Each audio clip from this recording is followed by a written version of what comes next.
All right, y'all. I have something pretty different and something very interesting to me to share this time. And I'm sure you've already seen in the video title and the past shooting video, but I wanted to talk about this Uberti 1858 Remington New Model Army 44 caliber 8-inch barrel black powder revolver.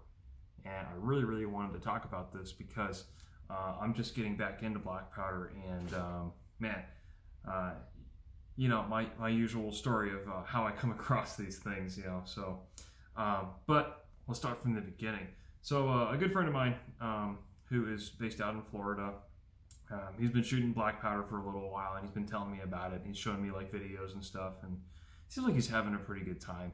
And I kept thinking about this for a few months, and you know, it's like, man, you know, black powder is actually pretty still available as far as like powder, ammunition, caps, and things like that, and the actual guns themselves were, you know, they're still available despite everything that's going on right now.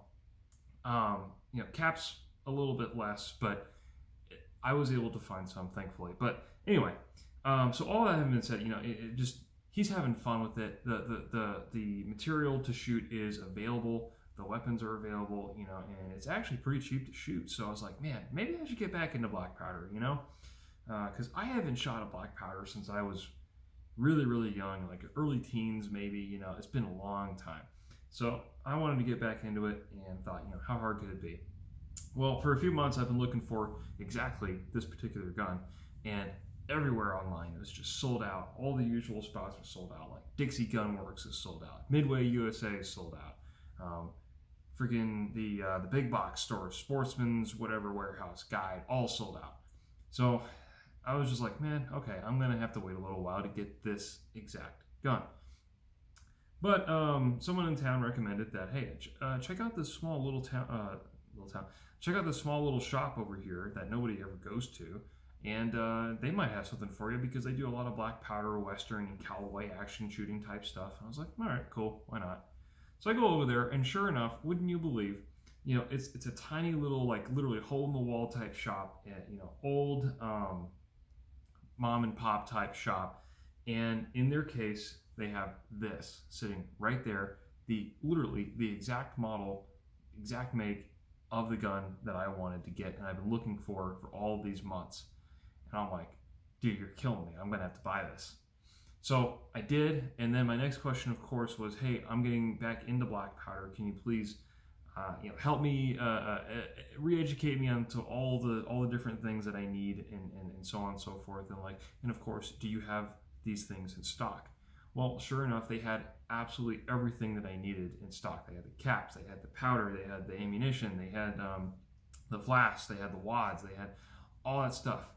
And I'm just like, dude, just put it in the bag, let's go. I want to get all this stuff, man. Like, I'm super excited, I'm super stoked.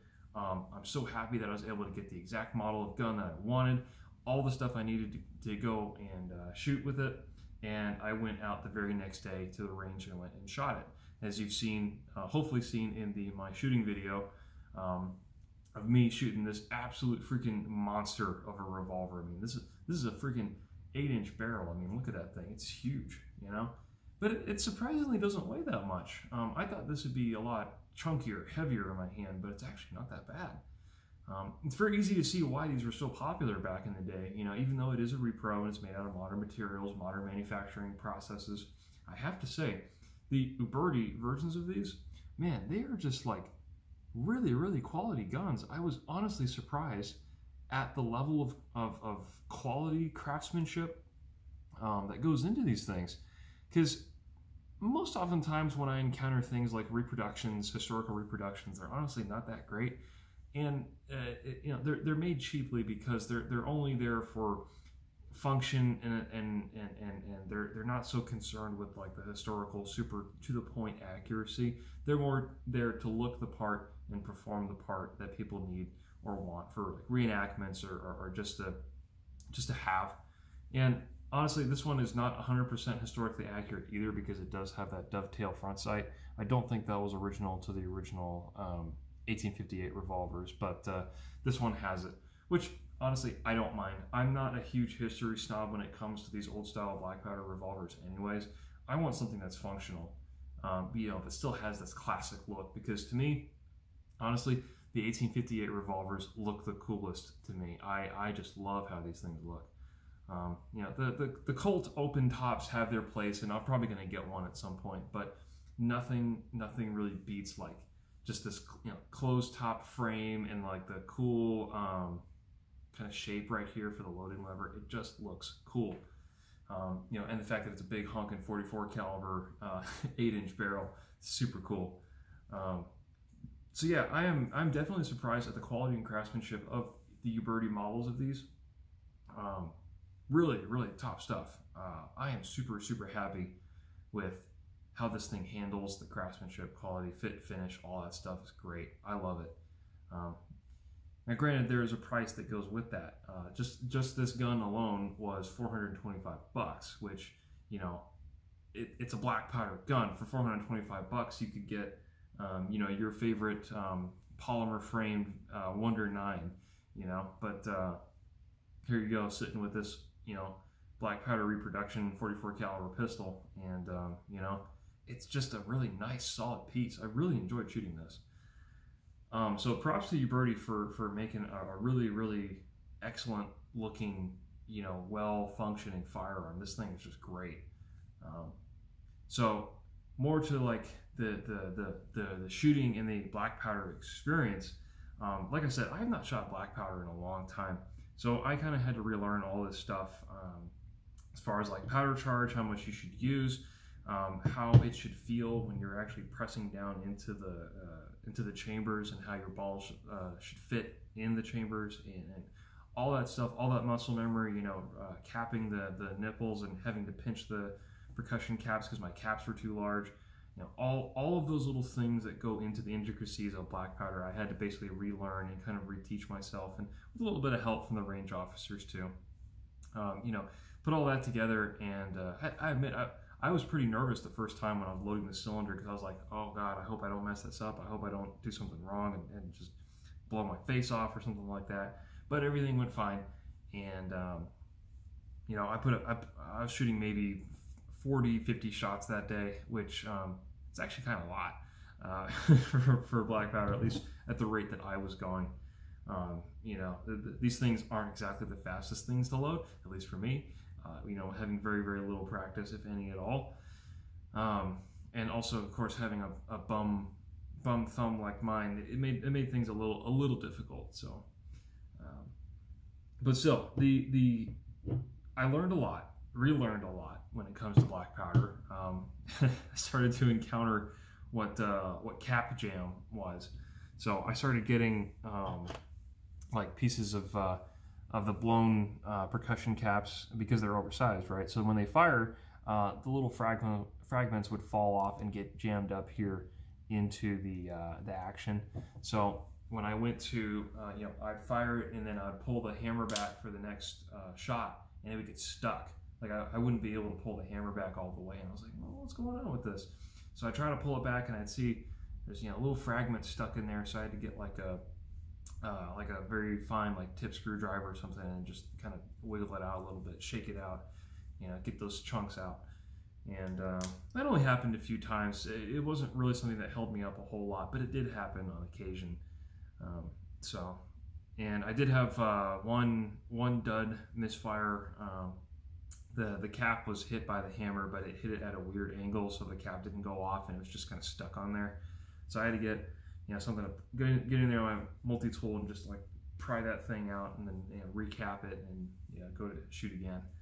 But I guess that's just the thing that goes with black powder, right? Those things are gonna happen. So, but yeah, relearning that whole process, learning new things, getting experience with this gun, how the whole process works and everything. I was just having an absolute blast, no pun intended. These things are just so satisfying to shoot, and even though it takes forever, I don't know why, because you'd think that you'd want your shots to be as reliable and quick as like a cartridge gun, but there's just something special about loading up your own shots in this thing, and then doing your due diligence there and finding a big freaking 44 caliber hole in your target, and you know it goes exactly where you want it to go every time. And you know that's just cool, man. So I had a whole lot of fun with these. I mean, you really couldn't see my expression in the shooting video because I had the mask over my face and the sunglasses and all that stuff. But man, I was having an absolute blast. I was smiling. I was having a good old time. I'm like, man, this is so cool. And I've got this big iron, you know, one hand just blasting away at the target, having a good old time. There's smoke everywhere, you know, and man, it's just a good time. So really happy to get back into black powder, especially in this 44 caliber in you know, in a revolver, because I like shooting pistols more than rifles myself, and 44 caliber just makes it really nice big holes in the target. It's super satisfying. You know, so learning all this stuff and getting all the materials and actually just being able to do it very cheaply, I might add too. It's just a really good experience. I really recommend it for people who you know, have the patience and want to try something a little bit different. Honestly, these things aren't that expensive. So the entire setup that I did, it was like 400 caps and like maybe 2-3 pounds worth of black powder, and then like 200 balls and wads and all that stuff. All said and done, cost me about $650. You know, so it may sound like a lot because you can buy a lot for $650, right? But you know, getting to do something like this, you know, with a big old honking big iron like this, man, that's just fun. You know, it's just fun. And of course, I'm in Arizona, so it's only fitting, you know, that I get a old timey, you know, Western revolver and a big caliber and a big long barrel and do black powder. You know, that's just kind of what you do when you're in Arizona, right? You know, it's just part of the cowboy experience, you know, the whole Western experience. But anyway. So I learned a lot, and it was really, really good shooting experience. I'm getting much better at actually shooting this thing, because when I first started out, the groups were, they were okay, you know, but nothing that I would call especially stellar.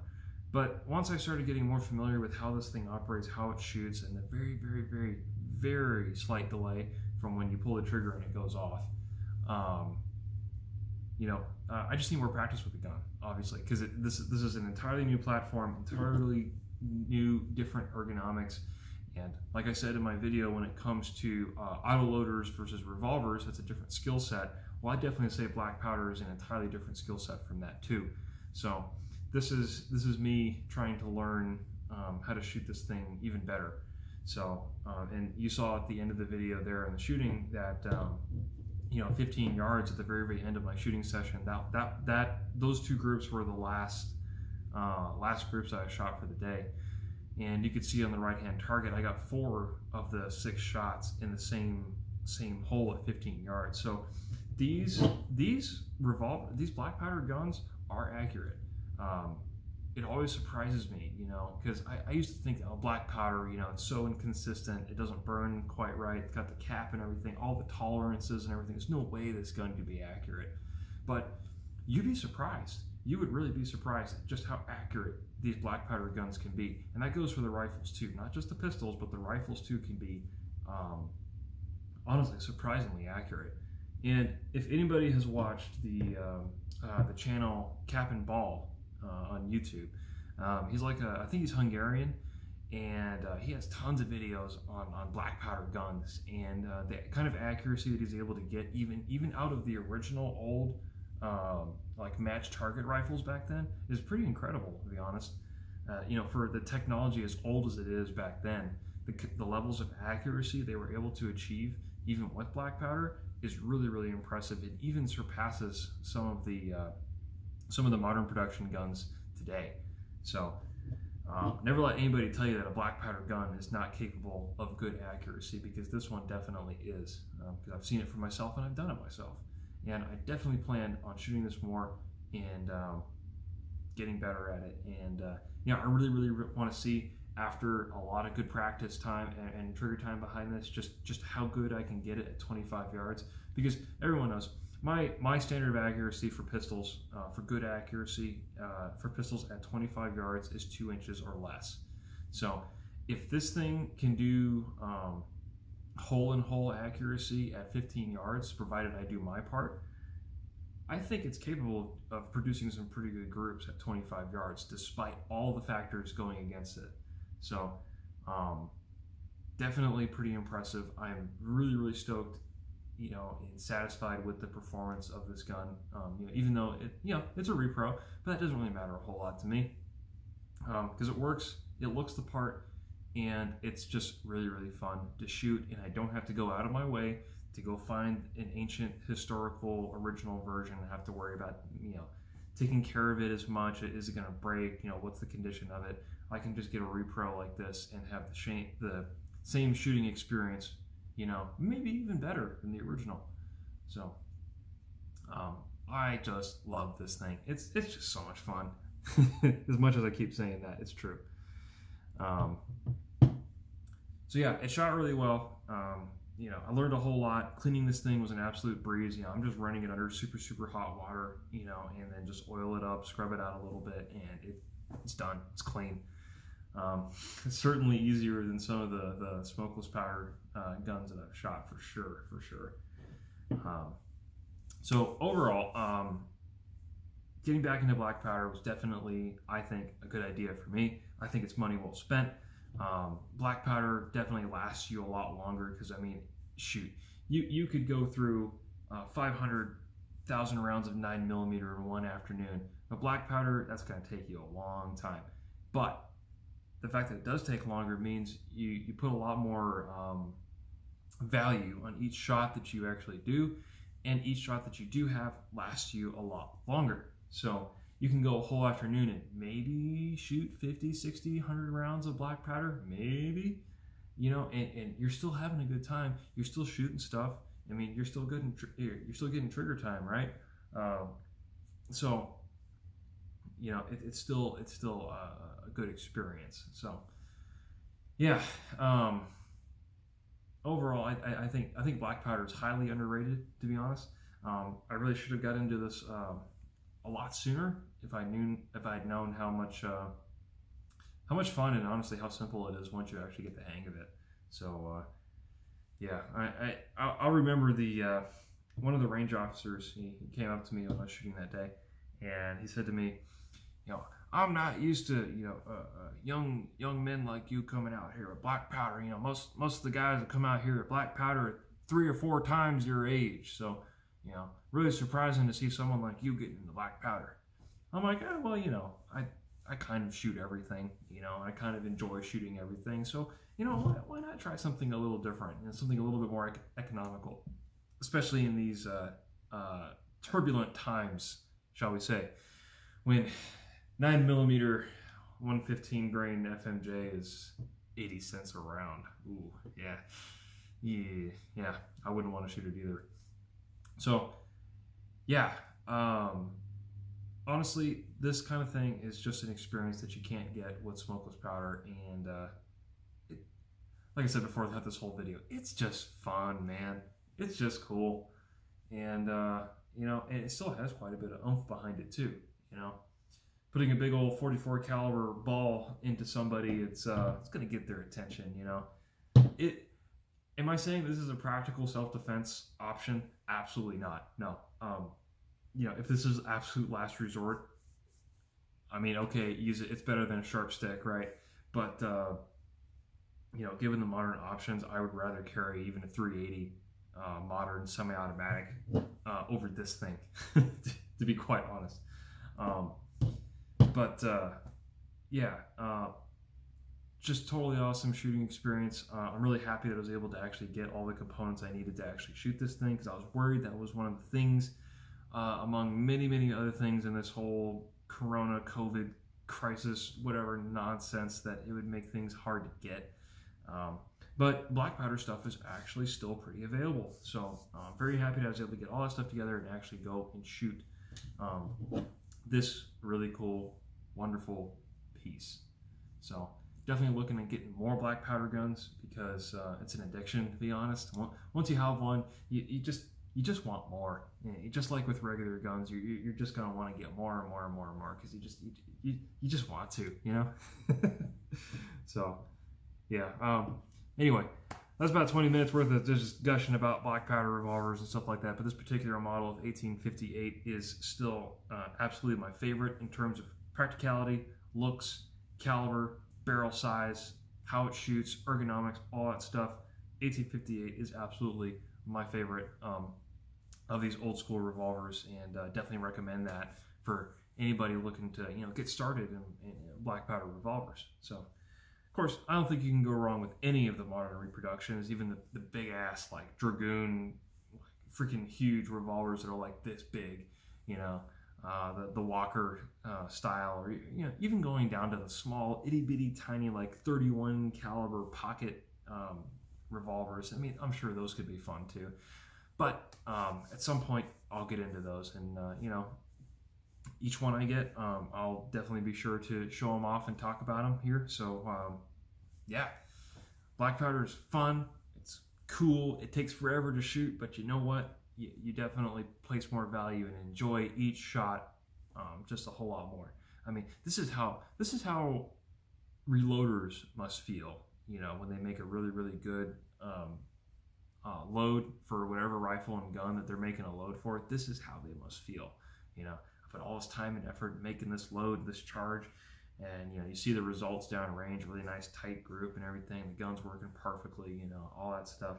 This is how they must feel, I think. But anyway, that's enough gushing about black powder, and in particular this 1858 Uberti.